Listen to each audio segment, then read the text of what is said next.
Contract negotiations have been happening between the nurses and Aspirus Ironwood since May, and after a failed bargaining session on October 29th, the union met last night to vote on a possible strike, and it was unanimously voted for in favor.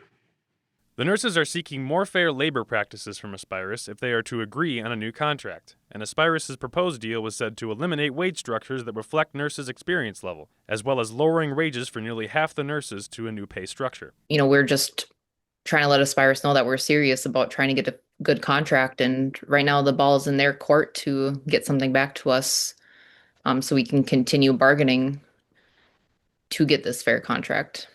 The announcement of the closure of an OB unit at the hospital has also been a major problem for the negotiations, which the nurses protested outside of the building in September. The nurses are in support of the unit to stay open, but budget cuts, according to Aspirus, do not fit the funding of the services.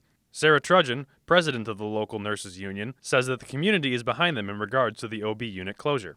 Even before our rally and everything, we heard a lot from the community about the impact of OB closing.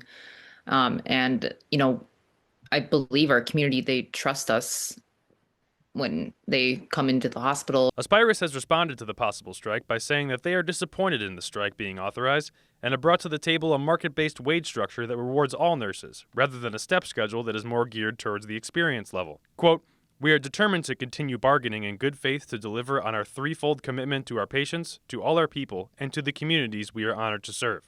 The nurses and Aspirus hope that an agreement can be reached soon, but with both sides at a standstill in negotiations and a strike becoming more and more imminent, it may last longer. Aspirus has plans in place to still care for patients if the strike occurs, and will still be available as a healthcare provider to the people of the area. From Ironwood, Michigan, I'm Jake Donahoe, Newswatch 12.